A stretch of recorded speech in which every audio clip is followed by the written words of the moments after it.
Welcome to a special Character Creation ReCast, everyone. December, and November for that matter, is turning out to be busier than we expected. So we've queued up 4 of our favorite episodes from the last almost 2 years for the first 4 Mondays of this month. For those who haven't heard these before, enjoy. These episodes should sit well on their own, and we've learned some great things from each of them that we've selected. If you have heard them before, we have remastered them, and it may be worth a re-listen since it's been a long while since they've been released, at least in most cases. First up is our discussion episode with Alex Roberts for her game Star-Crossed. This was our 3rd series we ever released, and one of the series we recorded before even launching the podcast. So not only is this one of our favorite series as a whole, but this recording directly led to us getting invited onto the One Shot Podcast Network, which we are still humbled by every single day. This episode, Alex offers up some really great insight into consent into RPGs. We talk about bleed, safety tools, and so much more. It is like a lot of little Evolution Cast episodes wrapped up into a single discussion episode. We'd love to hear your thoughts on this format. Our hope was to serve up something interesting or fun from the past while giving ourselves a little bit of a break so we can build up some recordings for next year. Each episode will have new cold opens too, so definitely check out these segments at the very least. And for those looking forward to the episode, let's get right to it. Enjoy!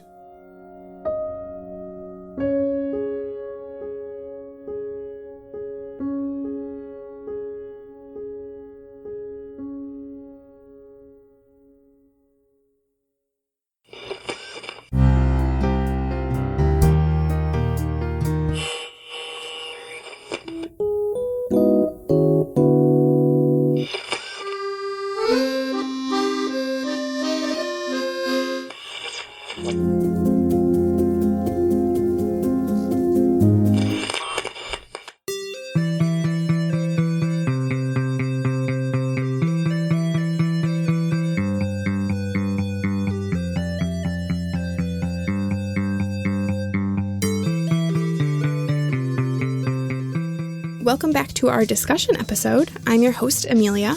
Last time we created some hesitant lovers with a brand new game called Star-Crossed. This episode, we are going to discuss the character creation process. Ryan and I are very excited to welcome back Alex Roberts, host of the Backstory podcast on the One Shot Podcast Network and creator of this very game, which you can back on Kickstarter now. Alex, do you want to go ahead and reintroduce yourself to everyone and tell us about the couple that you and I made? Thank you. Yeah, my name is Alex Roberts. I'm a game designer, writer, critic, and I do some secret background work in the games industry as well. And the couple that you and I made, gosh, sexy spies. Is there anything better? No. You were KGB. I was MI6. I was just completely and utterly devoted to Queen and country. You were utterly terrified of the punishment of your brutal dictatorship under which you lived. Oh, it was so forbidden. It was so delicious. Yeah, it was great. And Amelia, do you want to talk about the couple that both you and I made? Yes, you and I made some really adorable magic school students who are rivals for a seat at the top of the class, and they can't be together because they are just a little bit too engrossed in their work, and I viewed it as education being the most important thing and nothing could get in the way of that, and you had a little bit of self-doubt, I think, about being good enough to compete with me, even though you were always in close competition. All right. And then Ryan, do you want to talk about the couple that you and Alex made? Oh, most definitely. Yes. All day.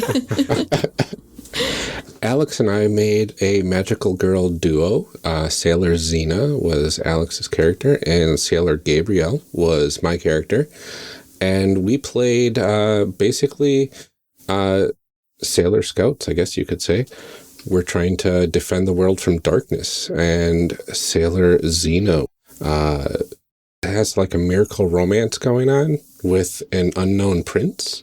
And if we were to go against that sort of destiny, the world might fall into darkness, and it would pretty much doom everybody that we know, including each other. I love the wide variation in like stakes for all of these. That, like, some of them are like, I might not be top of my class and my college application would be like a little sketchy. And some of them are like, no, the whole world is doomed. That's right. That's right. I love it. I am so glad we did multiple setups. It really, really me shows too. off really nicely the wild stuff that can happen when people get a hold of this game. Yes. I mean, we came up with like some very like vastly different scenarios. I mean, and partly because we were trying to change it up a little bit, but like, and they're really good. You guys, I'm so excited about these. Awesome. Now that we know where we left off from last episode, let's go ahead and dive right into a segment we are calling D20 for Your Thoughts. D20 for Your Thoughts? All right. In this segment, we want to talk to our guests about their thoughts on character creation, about the process and how it feels in this system compared to others. And first, we like to start with a little bit more of a personal question for you, Alex. How did you get into role-playing games in the first place? So there are many answers to this question.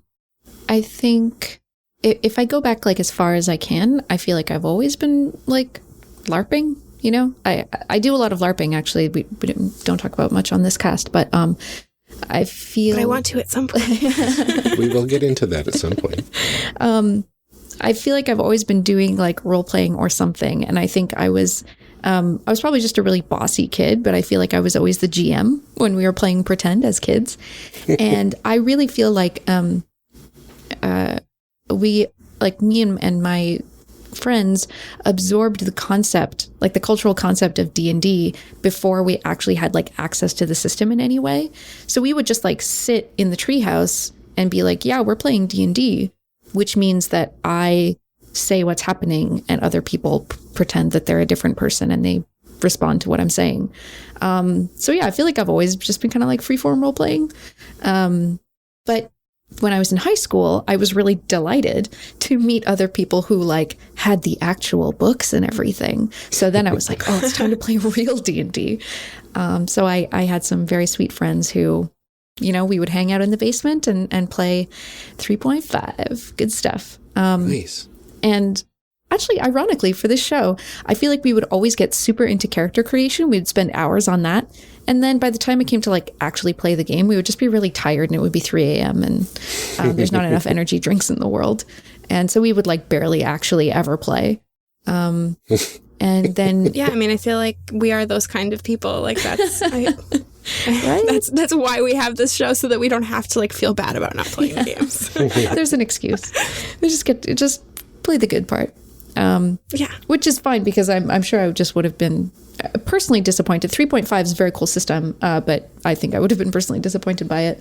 And indeed, when I got to university and 4th Ed came out, I tried playing a couple of times. I was like, yeah, you know, I really want to like RPGs, so I'm going to play D&D. You know, I knew people who were running it and who wanted to play. And I found myself really disappointed by what I could do and couldn't do. I guess because I'm just personally not really into tactical combat, which was a huge focus of that game, and it did it really well. So I played that a couple of times, and I decided, oh well, not my thing. And then one day I went out for a beer with my good buddy Patrick, and he said I knew that he was really into role playing games, and somehow it came up, and I said, you know, Patrick, I've been playing D&D. I played the new one and everything. And I guess it turns out I just don't like role-playing games. I thought that I did, but I guess I don't. And he was like, let me tell you about these other systems that exist. And I'm pretty sure as soon as he described Burning Wheel to me, I was like, my jaw was hitting the table and like my eyes were wide as saucers. And I was just like, what is this world? What are you describing to me? Tell me everything. So he actually started this group that was kind of like a book club for indie games. And so almost every month we would get together and I played all the classics of that era. You know, we played Fiasco and Dread and My Life with Master. I GM'd Kagamatsu. I actually GM'd My Life with Master, which I was totally unprepared for, but I just was so in love with it. I GM'd Kagamatsu, which I would still do at the drop of a hat with very little provocation. So yeah, I played a lot of the games that actually inspired this game that I'm working on now. So that was amazing. And then it kind of became my whole life, and here I am. Well, thanks, Patrick. And you know what's funny is he actually he works for Burning Wheel now. He does copy editing and stuff for them. So. Oh, cool. Well, I'm glad you didn't give up. I'm glad you gave it another go, because it was, if nothing else, for the, 2 hours that we had before, it's totally worth it, as far as I can tell. So I want to ask a little bit about your personal process when you make characters for all of these games, not necessarily just for this game, but do you have a way that you usually go about it? Do you try and change it up and do things a little bit differently every time? How do you decide what kind of character you want to play and who you want to be? I really, part of it depends on the system and how it plays out, right? So if I'm at the table with a bunch of other people and we're all creating characters at the same time, then you want to create a character that's going to interact with people in an interesting way, right? So you want to start with relationships, right? So you want to start with like, oh, I'll be that character's brother. Yeah, that would be really cool because of this thing that maybe might happen. Or you want to say like, oh, if you're playing this really, cranky, uptight paladin, I'm going to be this bard who's really like playful and kind of, pokes fun at him a bit. Oh yeah, that would be fun. So if it's happening that way, then I kind of want to like explore relationships and start from there. But if it's happening in a slightly more private way, or if you're kind of just like making a character, which actually happens in a lot of the LARPs that I play, where you're kind of just like answering some questions about yourself and then we'll see what happens. I don't know. I think I really, really like taking elements from people that I know. So like, I'll like take inspiration from people that I know in real life and be like, I want to play like that person. I want to pretend that I have some aspect of that person's personality. And I think this is especially fun to do in LARP because you can kind of like embody them a little bit. So like, I know this person at work who just has this like obscene confidence and they just walk around with their shoulders like this. And what if I walked around like that for a couple of hours? What would that feel like? So that's one thing that I like to do. I like that. That's really cool. Mm-hmm. I think there's always lots of interesting ways to approach that. It's because some people say like, oh, this is a mechanical thing that I want to be able to do, or I like this type of character, or some people sit down and say like, this is the kind of story that I want to tell. So you can kind of sort of steer things from there. But I like yours of like picking a personality trait and kind of building out from there. Like, that's really cool. Like a good place to start with like just that seed of an idea. So how do you think you would compare the process of character creation in this game, in Starcrossed, to other games that you've played? I think we could probably open that to all of us. Yeah, I would actually really appreciate your two perspectives on it. Would you say that it's shorter? Yes. Yeah. Just a little bit, yeah. I think I like character creation to tell me what the game is about. And I think in Starcrossed, that's something I really, really focused on, is I didn't want to have anything on the character sheet that wasn't super important to the theme of the game, right? So the game is about people who are into each other who can't act on it. And so the only things that are on this sheet are, why are you so into each other and why can't you act on it? Mm-hmm. And those are the key things about you. And I want those things to be written down and in front of your face, right in front of you on the table. because I want you to always be thinking about them as you're playing, right? And let that be the focus of your play. You'll notice that this character sheet doesn't have things like name, age, gender, because those things will come up. You'll figure it out, but it's not the focus of the game. It's not what the game is about. If that becomes relevant at some point, then you'll figure it out on the fly. But knowing in advance, nah. You just need to know why are they so into you, and yeah, why can't it be? I like the kind of puzzle aspect of it, where you're not really sure exactly how all the pieces are going to fit together until you start playing through the game, and how you can actually create more aspects of your personality through play, instead of everything being upfront. This is everything that my character believes in. Yeah, absolutely. And I think that sometimes people underestimate their ability to fill in the blanks. People are so creative. And I think people just can't help but fill in the blanks, right? Everything we perceive, we are adding additional information to make it make sense to us. That's just that's like how perception works. That's how we figure things out. Right? I mean, if we see a spill, if we see an overturned cup on the floor and it's right next to a table, we're going to assume that the cup fell off the table, even if we didn't see it happen. And so I think even when you have this really, really bare bones of information, people they make it make sense. And they do that through conversation and also in their own heads. And I like the idea that there's so much that you just have to play out. I mean, it's something that it comes up a lot in like actual play podcasting in particular, where you say, like, if the audience doesn't hear it, it didn't happen. And I think that that's a cool concept that you can bring into other games at home. And I think in particular here, because there is a lot left blank, that you can say, none of this is real until we've seen it happen. And I like that, like, those, you are left to fill in those blanks, because otherwise it's not you don't have the full picture, but like the whole goal of this game is to find out what that picture is. Yeah, exactly. And that's the fun of it, right? The fun is figuring it out. If you figured it out before you even played, then it's like, oh, you're robbing yourself of all this cool fun. And also, honestly, I am like really impatient, and my attention span is just not that long. And I always just find myself being like, when do we start? When do we start? When do we start? So I like to just kind of put people in play as fast as possible.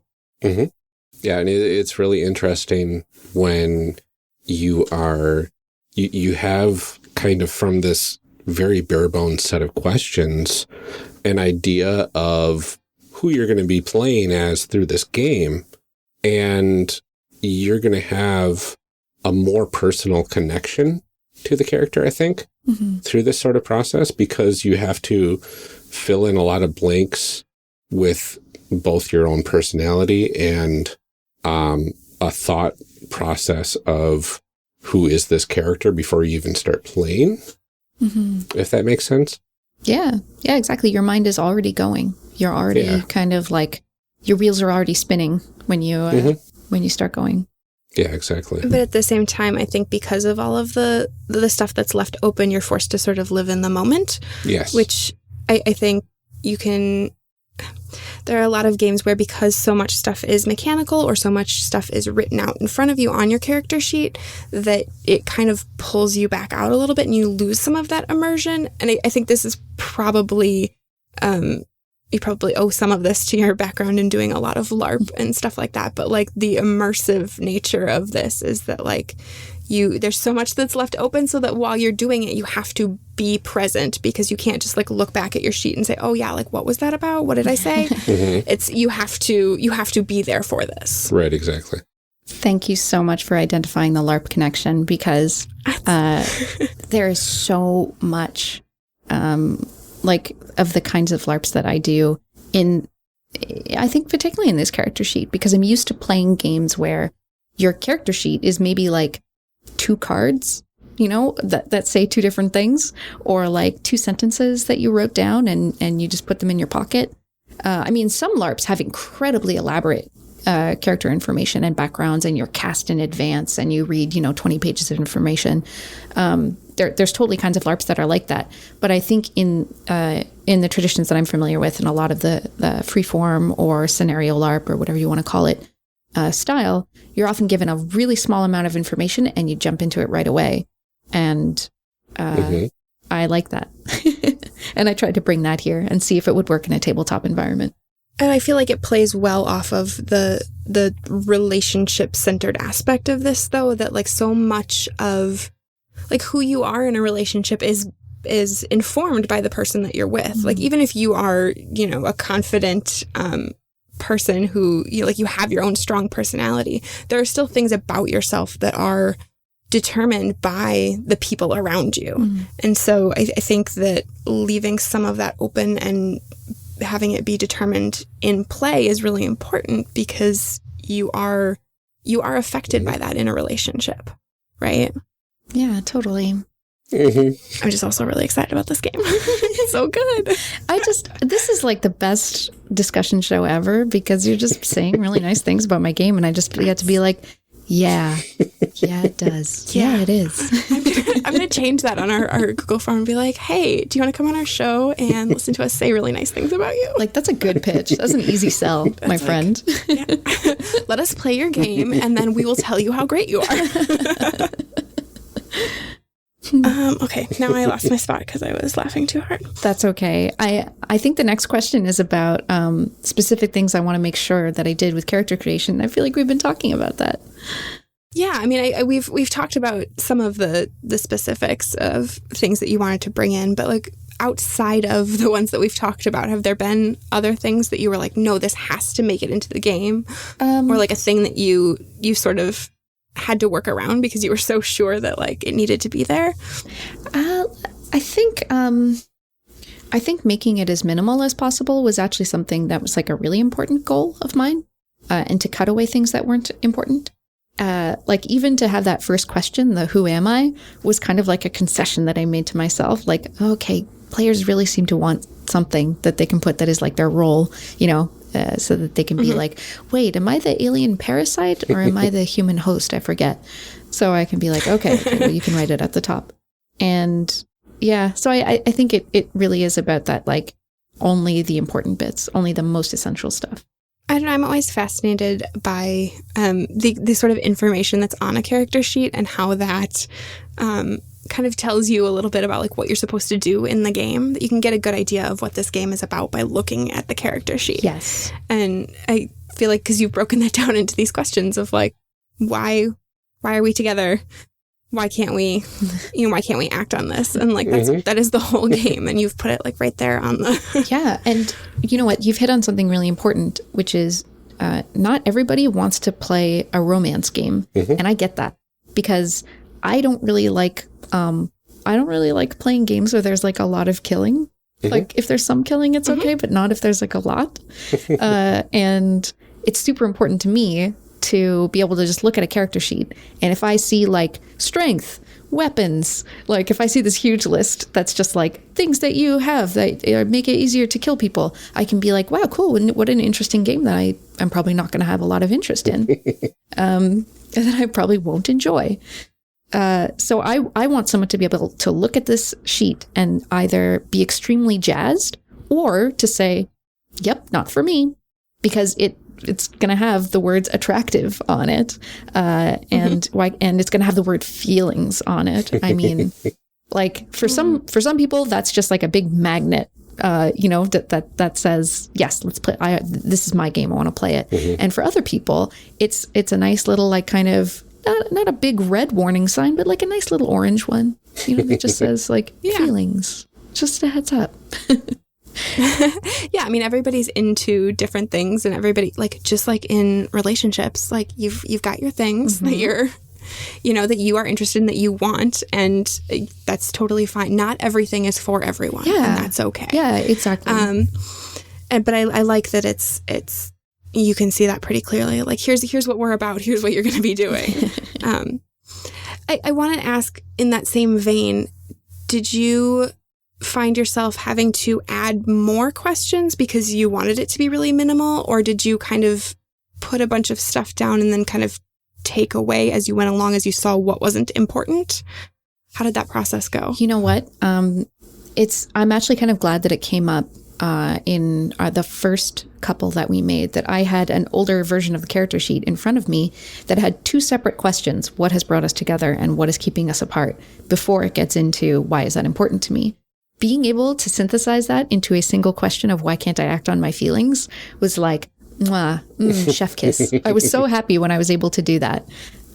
This is why you draft, folks. This is why drafts are a beautiful thing. Mm-hmm. You do not have to get it right the first time or even the seventh time.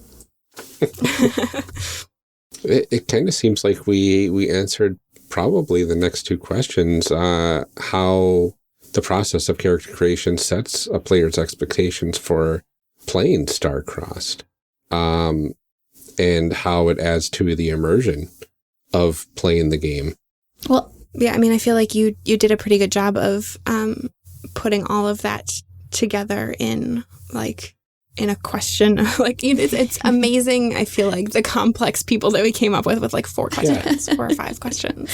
Like, I am baffled at how we did that after, having recorded episodes of, other games where, it's like we had to answer, L5R we did. And it's, that one has, after you finish creating your character, 20 questions that you then answer about your character. And I like that process. Yeah, but it's that can be crazy really fun to me, like how different this is, that like you have 4 questions and we still came up with people. Like, there was still a person at the end. Yep. That's wild. Right. Yeah. We don't need to know their int scores or their strength scores or... Yeah, or their whole family history. Like, that's all okay. Yeah, and it's all about like what is important, right? Like what is important in this game. If this was a game where you then sent these 2 characters into combat, I would have designed a very, very poor character creation system, because you'd be like, I don't know what I'm good at. I don't know what I bring to the combat table necessarily. Yeah, but it's the right characters for the game. I want to, as far as immersion goes, the one thing that I feel like outside of just answering questions and kind of building the world, the thing that I think was most immersive for me was the point where we trade sheets back and forth, because like there's a level of, I talked about it before, like agency that you are giving up to this other person to say, tell me these things about myself, or that you tell me how you view me. And trust. But that is an integral part of any relationship, is giving up some of that agency to somebody else and trusting the other person. And that's like, to be kind of thrown into that in creating a character too was really cool to me. Yeah, basically saying to the other person, I trust you to do something with what I'm giving you that's going to be amazing for me to use while we play this game. And that's kind of a really big part of relationships, is having that trust. And this is kind of, I don't know if it's intentionally doing this, kind of getting you into that sort of mindset, just from the act of, I'm trusting you with this, and you're trusting me with the same thing. And then we are going to, have that sort of bond together before we even start playing. Yeah, it's an out of character exercise that really like informs the things that you are about to do in character. Thank you. That's a really eloquent way of putting it, both of you. And I think, I think maybe I underestimated the that moment of vulnerability when you hand your sheet over to someone else and you think like, oh, I hope something good comes back. And also, Amelia, I love that the moment when you were like, I'm not too sure about this, the way that you articulated it was like, I don't want to say something about them that they won't like, or I don't want to give them something that they can't play with. And so, the whole game, you're going to be tossing stuff back and forth and trusting each other and building on what each other say. And so, maybe it is this sort of like first toe in the water of trusting the other person to come up with something great, and to trust yourself that, hey, if I say something that they don't like and they don't want, that they're going to tell me, right? Because this game really relies on that. This game relies on you being honest about what you want. It's that first moment of vulnerability. Yeah. Yeah, and normally this is where we discuss like the group's cohesion, whether it'll play well in the system that we're playing.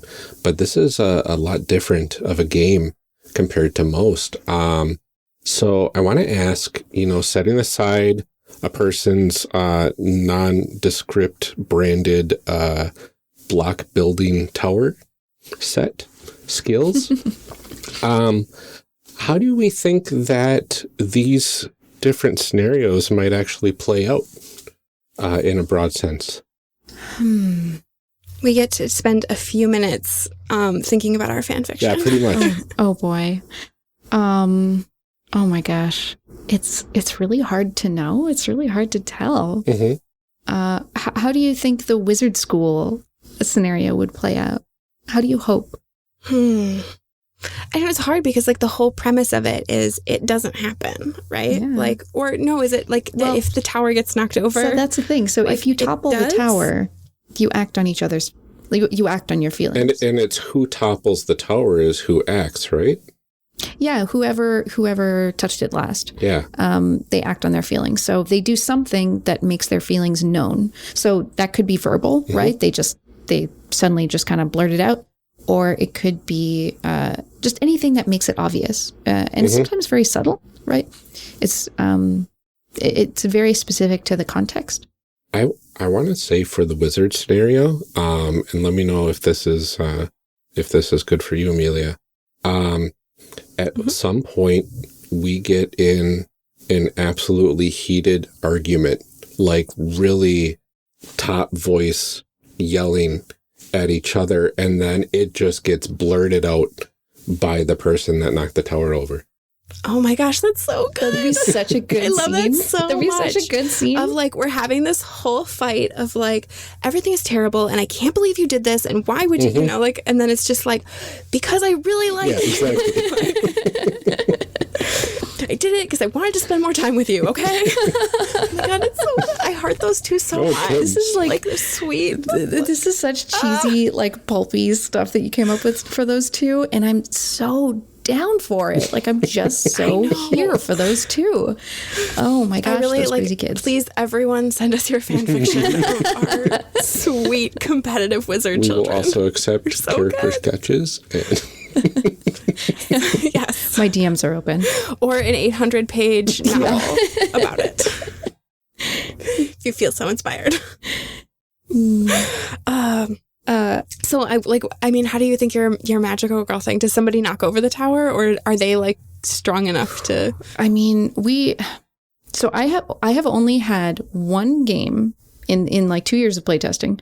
I've only seen one game where they were in scene 8, and the follow said, "You know what? I think I want to end the scene here. I think I want to end the scene without us." And that means like the characters never act on their feelings. It's super rare. But it does happen. It's totally mechanically allowed, and you can play towards it if you really want. And that was this beautiful game where like one of them was from the moon and one of them was from Earth, and the moon was like there was this war of independence going on, like a civil war where the moon was trying to become its own. Like anyway, it's kind of Ursula K. Le Guin, sort of the dispossessed fan fiction. So they were on opposite sides, but they really loved each other. So they decided that, the war was over and they went their separate ways, and it was touching and beautiful. But that's actually very rare. So I definitely think there's a possibility that Xena and Gabrielle would get there, because this is like world-ending stuff, Yeah, that's true. I don't know. No, you know what? I'm calling it. Yep, please. I think that they eventually just like break down and express their love for each other. And then it's like, this was the real miracle romance all along. Ooh. Because like magical girl stories is so much about like trusting your feelings and like learning to like trust in each other. You guys and should like see the happy clap that Ryan just did. It was adorable. Like, it's just, it would be so cheesy, and it would be so like final episode negating a bunch of like stuff that had happened earlier in this really like not earned way. And that is perfect. Yes. I want it to be like, you know, our two animal companions turn into their human forms, and they were like, all you needed was to learn to believe in yourself, and like, you know, the feelings that you had were real and important, and it's okay to feel that way. It would be this like queer coming of age, like inspiring girl thing. And the whole series, this Tuxedo Mask type character has just been a red herring to the audience. Like, of course he's the prince that she's supposed to be betrothed to. No. That's right. awesome. And you could tell that he was wrong for her all along. Exactly. You guys. And she did what she believed and what was true and integral, and not what other people expected of her, not what society said she had to do. That is a magical That was the girl real story. magic. Oh my gosh. Oh, that's amazing. I need a moment. You guys, it makes me so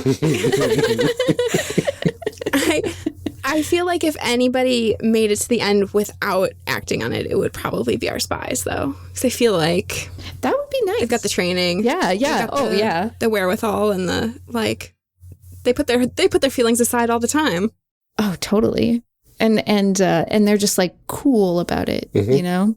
And maybe there's some little like flirtatious thing where they're both like acknowledging it a little bit, but never, ever, ever acting on it. And so it's just this like, you know, oh, yeah, it's you. I missed you in Panama, you know? I think there's like always this hope that like they're going to have to like go undercover to like infiltrate the other one. And like that they're going to have to like pretend to be a couple, but like not really pretending.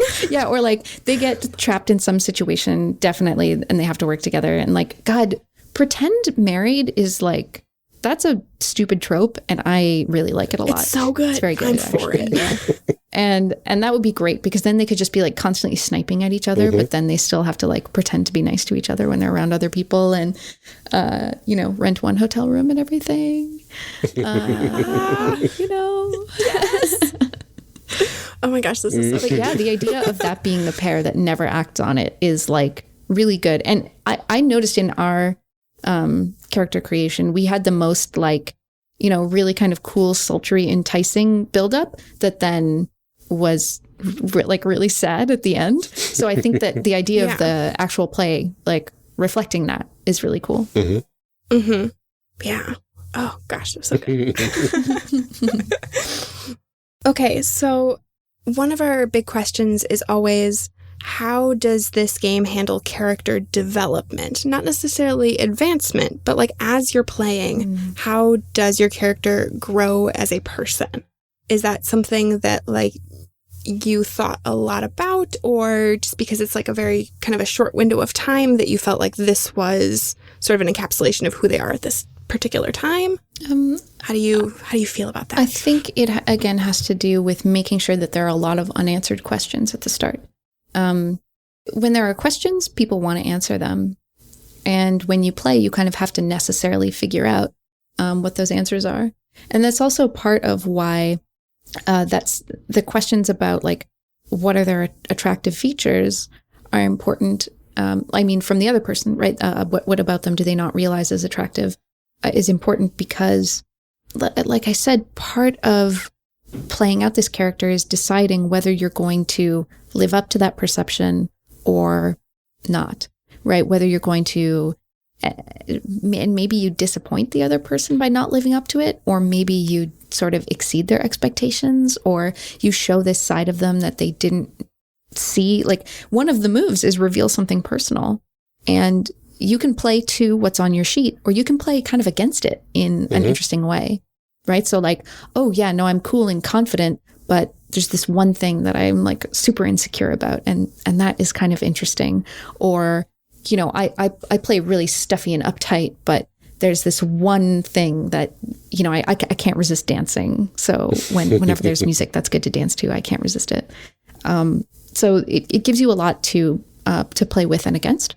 So by having as many open questions as possible, that is how characters develop.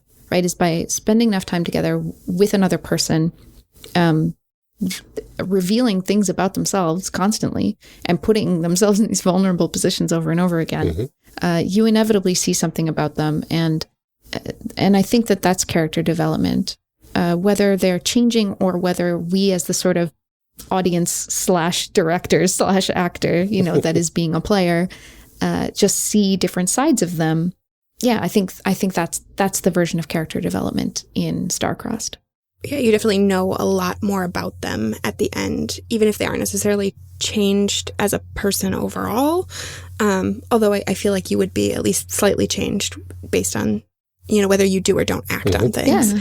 But what we know about these characters is definitely vastly different over the course of play. And I think they do end up changing, right? Just because of the situations that they're in. And, when we imagine different endings for our characters, like that Sailor Xena at the end of that series is going to be very different than Sailor Xena at the start of it, right? And I feel like those spies, in order to be in those situations, they're going to have to adapt and figure things out about themselves. And those two crazy kids at Wizard School, if just in the act of acting on their feelings, because it's something that they've resisted, something about them changes, right? There's some internal change that says, okay, well, I'm going to do it anyway. Yeah. All right. So normally at this point, we talk about character advancement and leveling up, but that doesn't really pertain to this game. So we want to talk about something a little bit different here. So we're still going to take it up a level, but not quite in the same way. Take it up a level. Take it up a level.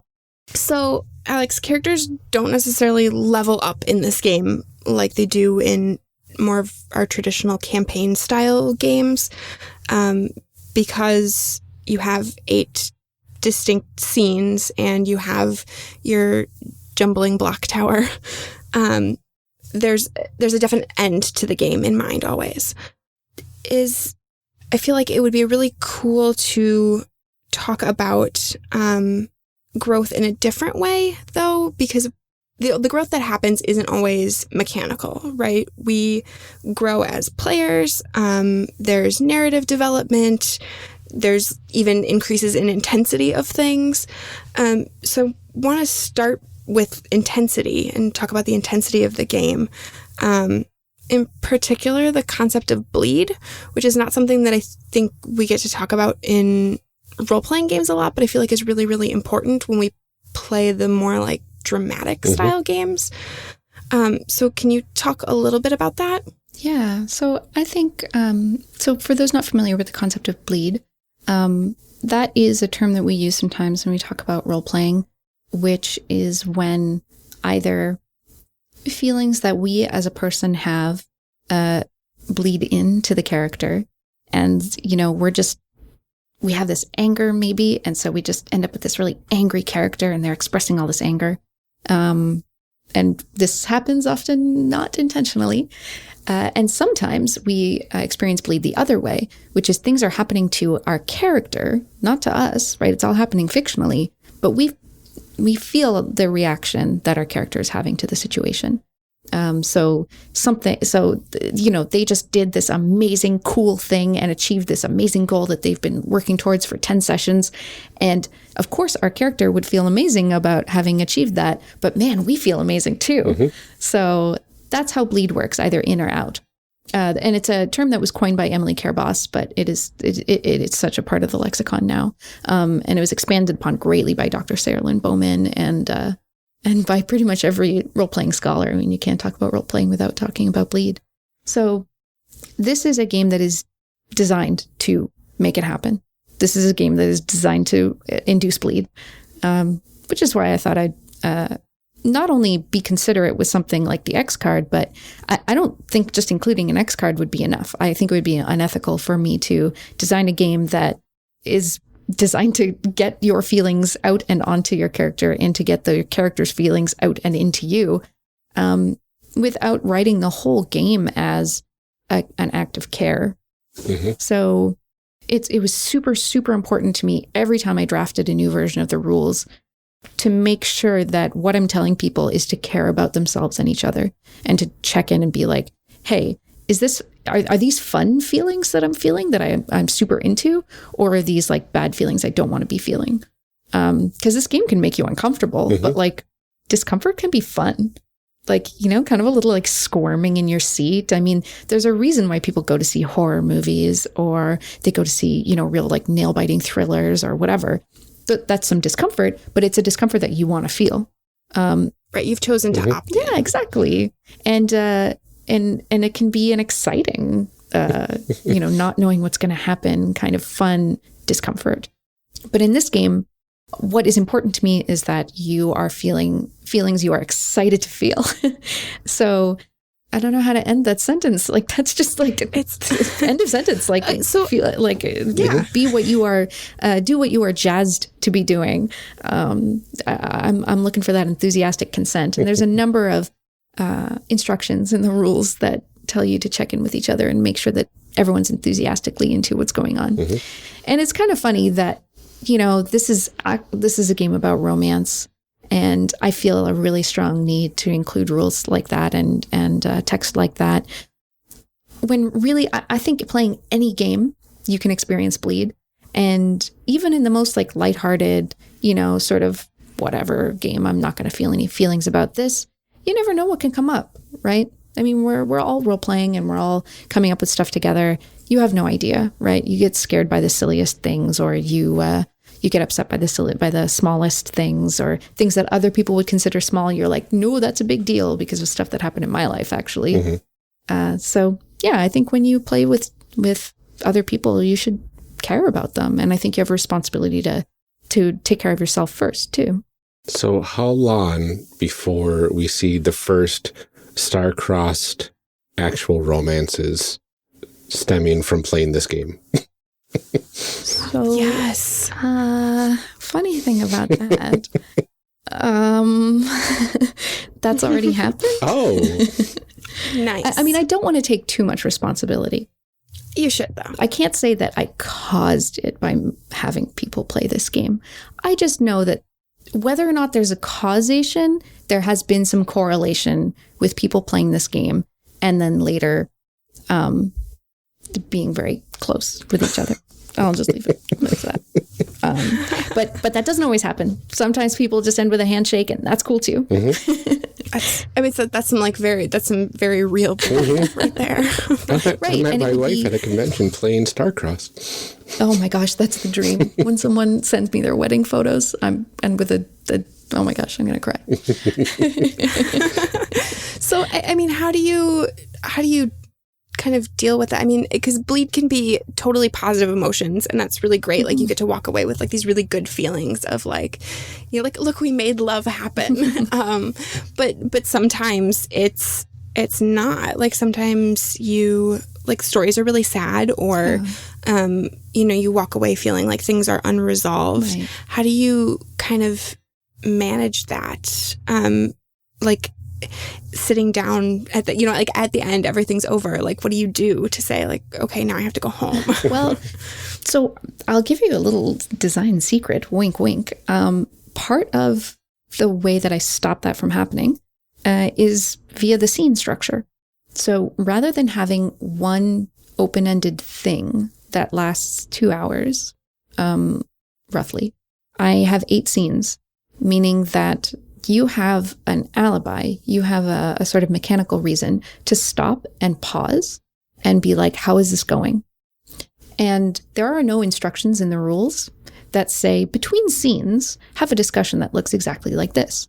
It just seems to happen based on my playtests that I've observed and been in, that at the end of each scene, people just do this like, okay, cool, great. Okay, now what? And how okay, woof, that was pretty cool.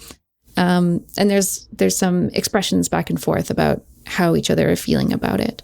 And if you're not feeling great about the game, one thing I do specify in the rules is that if you're not feeling great about it, end the game. Either knock over the tower or just be like, well, you know, I'm kind of done. Let's end it here. Let's wrap it up. That's a power that you have. And I don't know if people would necessarily find that easy to do if I didn't have these little sort of mandated breaks, like approximately 8 of them. So Yeah. So part of the scene structure is giving those little kind of release valves and also giving you these very easy opportunities to say, hey, our game's kind of going in this direction. Can we make the next scene like maybe a little more fun and cute? Or, hey, our game's going in this direction. Can we like play even harder to like how steamy it is and how like cool and sexy it is? Or whatever the tone is or whatever the themes are that are coming up. You really have an opportunity to calibrate, not just during, right? Because you have a turn structure and you're going back and forth and deciding what happens. But there's these little breaks too. Yeah. And you find that people are, like, in your playtesting, that people are kind of utilizing them for that purpose. Every single to time. Like, consistently check in. Every single time. And it's just, oh my gosh, I feel like a wizard. I love it. I was going to say, is that a moment of like... Yeah, totally. Yeah, I'm like, I'm power. like a super villain, except people are just being nice to each other. You don't even know what I've done. It's my version of like like trolling or like practical joking. It's just, yeah, setting up these opportunities for people to be kind and care. Haha, you have feelings. The best kind of trolling. Awesome. So we can learn a lot as players by playing these kind of games. Are there specific things that you hope people will learn from a game like this? And are there things that you have learned while playtesting this game? Thank you so much for asking this question. It is a very good question. Humans learn things constantly. They are constantly learning. They will never stop. You can try really, really, really hard, but humans are pretty determined to learn stuff. And whether or not you want your game to teach things, your game is saying stuff, and your game is reinforcing certain behaviors and not giving opportunities for other behaviors. So I've tried to be as intentional as possible in what I want people to learn from this game, while also, being subtle about it. But my game contains lots of instructions on how to say what you want and how to say what you like and how to say, I don't like that. Let's take that in a different direction. How to say all different kinds of yeses and all different kinds of nos, and to have those all the yeses and all the nos be valuable and kind and expressions of compassion and care. And in other words, I want to teach people how to do like totally consent-based negotiations of intimacy, of creative intimacy. Mm-hmm. And I hope I've done a good job of that. I don't know how much I do that or to what extent, but that's a really, really strong design goal that I discovered about halfway through making the game, that I was starting to do that a little bit, and suddenly it became really, really important to me. So if anyone learns that from playing this game, or if they become slightly more skilled at it, or if it just comes slightly more naturally to them, or if it's just a good opportunity to practice those skills that we all use, that would like really warm my heart and make me really, really happy. That's the thing that I noticed reading the rules, is that it's a really good rundown of how to communicate in a complicated situation where you have a lot of emotions and a lot of things going on. It's a good guide for how to have those kinds of conversations in like sort of small snippets, in ways that you like would get to practice. Mm-hmm.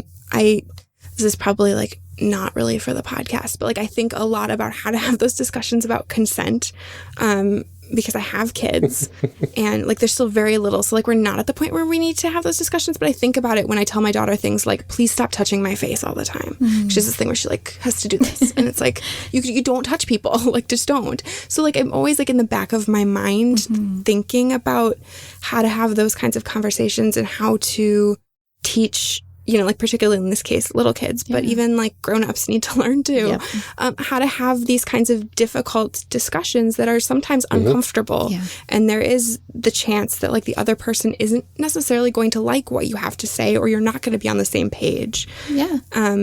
But you have to have those conversations anyway, because they're important. And so I think that this game, like aside from all of the fun that we had making these characters and telling really cool stories, like there's the opportunity to really to really sit down and practice having those kinds of difficult conversations in an environment that's really low stakes. Thank you so much for recognizing that. That makes me happy that it comes through.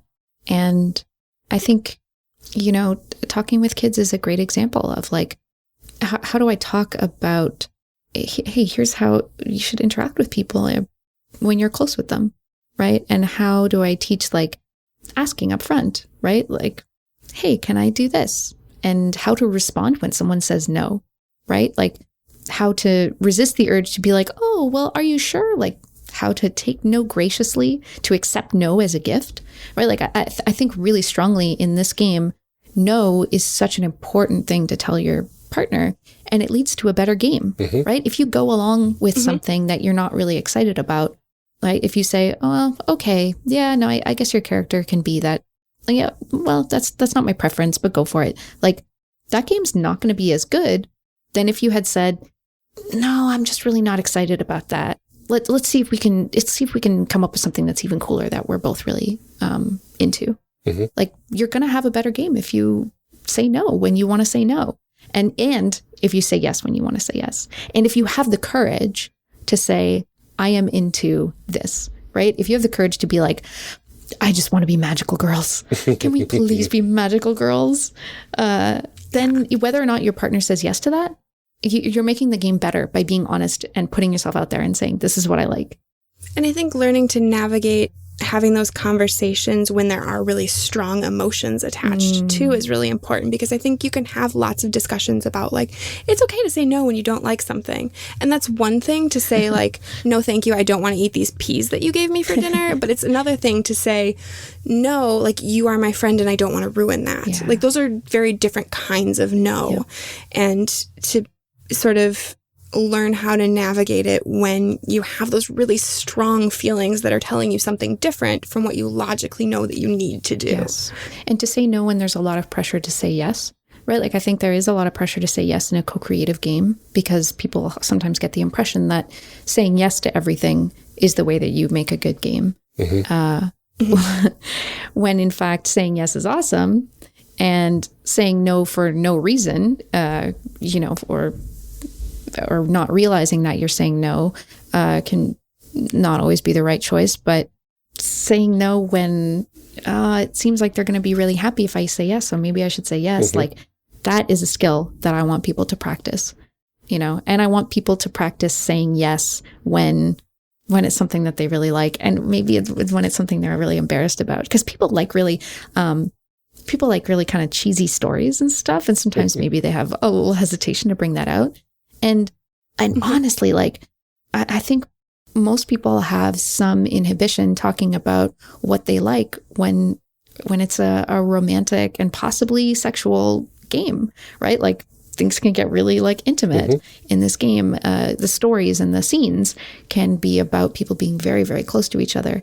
And just saying like, I want your character to be really tall. I'm going to say that your character is really tall. I'm revealing something about myself when I say that, and regardless of what it is, even if it's the most mundane thing like being tall, sometimes people, that's hard to say.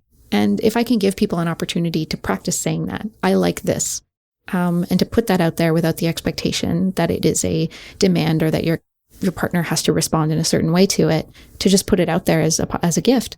I think that, again, it would just make me really happy if people did that as a result of playing my silly fun game. I'm a huge fan of like what you can learn from role playing, like about yourself and how you interact with other people. Oh, yeah. And like, I mean, there's so many things that you can sort of teach in a way that it doesn't feel like teaching, or like I said, that you can learn these lessons in a low stakes environment, that like you can play it out and see what happens when there are, when the consequences are sort of confined to the table. You have a lot more opportunities to explore things that you don't want to learn the hard way, Yeah, totally. And, feelings come up in this game, but for the most part, it is usually very light and often very silly. And that's such a great opportunity to have this like totally low stakes practice, right? It's practice of I like this, I don't like that. I'm excited about this, I'm not excited about that. This is really valuable to me. This is really important to me. And this isn't. That's really upsetting to me. Like all those things are just, let's practice saying those things when they're true about ourselves. And as you two noticed, when we started putting characters together and started putting, particularly in that sort of, when we're answering questions about the other character and what's attractive about them, and when we get down to why is that important to me, like a piece of yourself does come in to this game, and you really do kind of bleed in a little bit to your character. Mm-hmm. And that, I think that makes it a more valuable practice. Like that makes it a more valuable learning experience because it feels a little bit closer to home without feeling, like a real intimacy negotiation thing. Right. Yeah. I mean, I don't know about you, but all of my romantic encounters have involved brick towers. So I don't know what you guys are doing. First date, got to bust out the tower and see what's up. Mm-hmm. See how it goes, That's how we know whether it's real or not. Yeah. Is this going to work? No, you knocked over the tower. And thank you for including the second part of that question. Are there things that you have learned while playtesting this game? Because yes, because I would not have even realized that this, that in its early form that this game was about that if I hadn't playtested it and seen people starting to have these discussions that included stuff like, I'm really excited about that and I like that and can we have more of this? And I was like, oh, wow, if people are going to have discussions like that, I need to write a game that honors that process and that helps it happen in a healthy and caring way. I love that. Like, that's such a cool part of game design that I think that, like, doesn't get highlighted very often is how you, after playtesting, can go through sometimes and, like, really emphasize the things that are working well, too, on top of, like, you spend a lot of time cutting things that, or reworking things that aren't going well, but you can spend time, too, highlighting and emphasizing the things that are working well and kind of make sure that those things shine. Yeah, definitely. Thank you for pointing that out. Like, I really hope that people don't think of playtesting as like, you're going to put your game on the chopping block and people are going to tear it apart and, you're going to see all the bad stuff and have to go back and do a bunch of work to fix it. Because very often people will bring you gems. People will say, hey, wow, do you realize that your game did this? Or, I had this experience as a result of your game, or this part, really emphasize this part and bring it to the forefront because that's where the fun is. Those are things you only find out through playtesting, and it's really a joy when you do. Mm-hmm. Yeah, that's one thing. Like, I'd love to be like sitting there and listening to those conversations as people are like, oh yeah, you can, I did this, and you have this moment of like, oh, I didn't even know that it could do that, or like that's a direction that people would want to take it, and like that like light bulb of like, oh, this is like even better than what I had originally thought it would be. Well, I will tell you, when I encountered people playing out that alien brain parasite and human host scenario, I was amazed. You never dreamed of that? That was not one that I included in the sort of samples, examples of play. I have been honored to witness the incredible creativity of the human brain. The human heart. Parasite or no. Yeah, when it's infected by an alien parasite called love. Oh, this metaphor is going wildly out of control. I mean, I think that we kind of talked a little bit about this already in just the wide swath of topics that we've covered with this game. But do you have any particular advice that you would want to give people to get the most out of this kind of game? Say what you like. Just put it out there. It's not scary. It's not bad. If you love Xena, just put it out there. And if you want to play like just super normal two people who, whatever, they work together, they don't want to have a weird workplace thing, that's a perfectly good game. If you really love just being in space and you want to set your game in space, put it out there. It doesn't matter what it is. When you offer it, you are just that's the only way to make the game great is to just say it. Hey, I like this. And maybe your partner will say no, and then you'll know that that's not something they're interested in. But even in their no, there will be something that you'll want to play with that will come out of it. you're going to you will have the best time if you are open and honest and forward about those things. Yeah, exactly. Like it will be better for everyone if you say what you want. Yep. Do you have a reason why people who don't normally like this kind of game might want to give it a try? Well, I don't want to, because not everything is for everyone, like I said before. And if you are 100% sure that like you are just not interested in these kinds of stories, then that's cool. But if you don't want to play because you think it's only for couples or something, that is definitely not true, because I have play tested this with a lot of strangers. People who are strangers to each other have play tested this at cons. And they have a really good time. In fact, it's a hell of a way to get to know somebody. It's super, super fun. If you are not sure, like, the other really cool thing about playtesting is that it was very important to me that I get this in front of people who identify as asexual or aromantic. And I have had the opportunity to do that. And I was like, is there anything in here for you? Like, is this interesting to you at all? And like, obviously not all aro people, not all ace people, but the response that I had from, I had a really, really good discussion with an aromantic identified person after having played this game. And basically their response, if I may sum it up, was, I have no interest in this for myself. It's not something that appeals to me in my personal life, but I can ship with the best of them. And I ship those two so hard. Yes. Yeah, I mean, that doesn't mean that, because you don't identify in those ways personally doesn't mean that you can't enjoy telling those kinds of stories. Because I think that, we all play all kinds of weird role-playing games, and like, I do not identify as, like a straight man, but I can play that at a table. Like, there's nothing that says that that's, my character can't be that. And so when you're suspending that amount of disbelief of, a brain-eating parasite, like, there's nothing that says that you can't also tell those kinds of stories. And if you're just incidentally someone who is like sick of the dominant culture telling you it's really important, and so you don't want to engage with those stories, 100% respect. But it is something that I have tried really hard to like make sure that it's open to those folks. So if you are one of those folks and it goes well for you, I'm really happy, and that means I've met my goal. In fact, if it doesn't go well for you, like, hit me up and please let me know if you're comfortable with that, because I'll want to know and how I can improve. So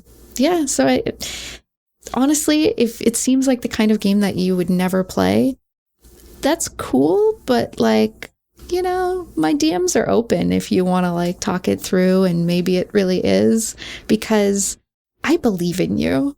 I believe that that there is something about these kinds of stories. There is some relationship that is one way that could be another way.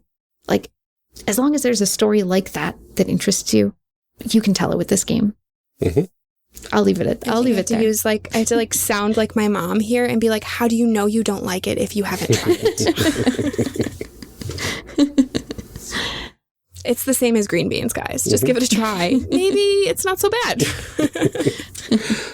Oh, that's amazing.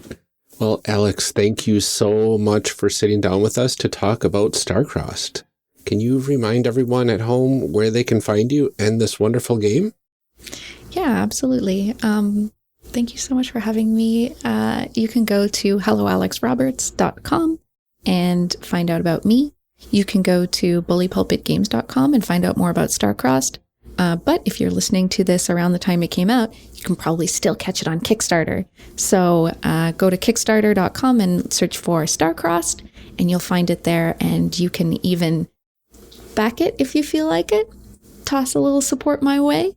I think you will find that it makes you very happy. It will definitely make me very happy. It'll make us happy too. And, it sounds like it's going to have great art and everything too. Oh, that's right. Oh my gosh. Else, buy it to look at it. The art by Just Fink. Oh, I literally I looked at sketches yesterday and I was like, this is the greatest. This is the best. Best fit. Best fit of all time. It's so good. Oh yeah. And if you want to contact me personally, the best way is probably Twitter. You can find my email on my website, but I'm also at Muscular Pikachu on Twitter, and I talk about the game a lot on there. So if you want to find out more, that's a good way to get a hold of me. Well, thank you so much, Alex. For everybody listening, we will make sure we put a link to the Kickstarter in the show notes for everybody. And so thank you again so much, so much for taking the time to sit down with us and make these really amazing characters and to talk us through your process. I really, really appreciate it. Thank you so much for being open and giving this a try and doing something that sounds like it's a little bit different. I'm really touched by that. Thank you. And everybody listening, thank you so much for joining us. We will be back again soon.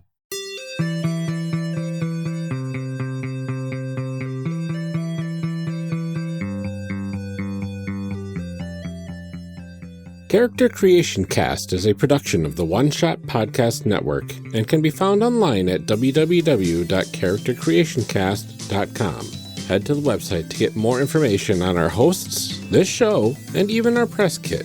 Character Creation Cast can also be found on Twitter at CreationCast or on our Discord server at discord.charactercreationcast.com.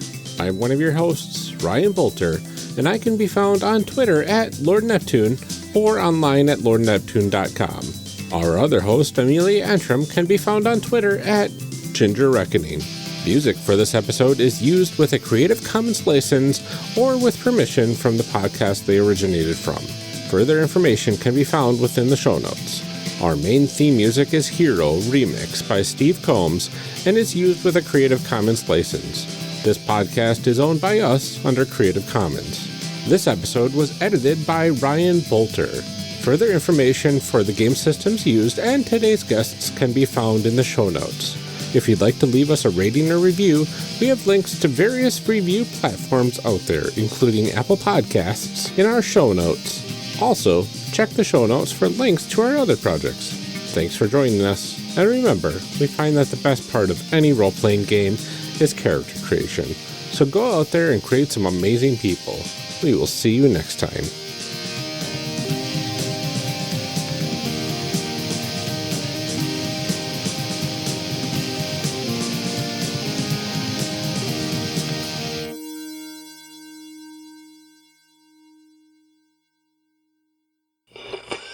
Now we gotta read some show blurbs. Show blurbs. Show blurbs. Show blurbs. Show blurbs. Character Creation Cast is hosted by the One Shot Podcast Network. If you enjoyed our show, visit One Shot Podcast. Just keep going. If you enjoyed our show, visit oneshotpodcast.com, where you'll find other great shows like Backstory. Backstory is a cozy, thoughtful interview show featuring the most fascinating folks in role-playing. Join host Alex Roberts as she gets to know game designers, LARP writes, scholars, community organizers, and more. From emerging artists to seasoned veterans, guests open up about their creative process, what keeps them engaged, and their visions for the future of role-playing. I'm glad Ryan puts up with me because he was like, "Want to do this podcast with me?" And I was like, "Here's 3 spreadsheets in a Google form." Sorry, give me a second. I'm realizing I'm tired. You can cut that out. Got like a little bit of that like leftover nap cobwebs. I think so, yeah. Yeah, it's pretty fun. See, mashing up rules. Exactly. It's good. Rules and genres mashed together are always like the best results. Yeah, it seems to be a take these 2 things that I love and put them together. It's even better. Give me that Reese's cup, please. Yes. It's the Reese's of game design. Exactly. All right. Anything else that you want to add before we dive in? Oh, gosh. No, I have talked about my own game far too much already. Cool. So let's talk about your game some more.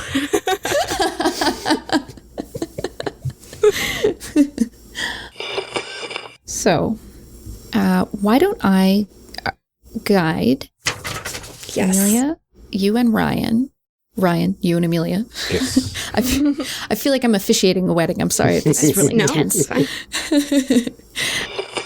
Give me 1 second. Edit this out so I can go to the right part of the document. And now we mash them 2 together. Right, yes. The vampire and the baby face. I'd play that. I think that'd be an interesting why not? story. Wrestling vampires. That sounds good. Whoa. Yeah, I know. Sorry, right? that just hit me with how good it was. But let's focus back on Wizard School. So Gryffindor, like, I feel like their house motto is "I'm the protagonist." I've sorted my children into houses too, though. So, well, that's like, a core part of their identity too. Like, my son is definitely a Hufflepuff. He's sweet, and my daughter is a Slytherin. She'll do what it takes, man. She'll do what it takes. I don't know how I spelled that right on my first try, but kudos. Nice. I just write an incomprehensible cursive so that, like, you can't tell whether I did or didn't. This is why I type. Nice. Yeah. Oh, sweet. That means I have time to go put more water in my tea. I'll be right back. More tea. I'll sit here and do stuff. I'll never kiss anyone.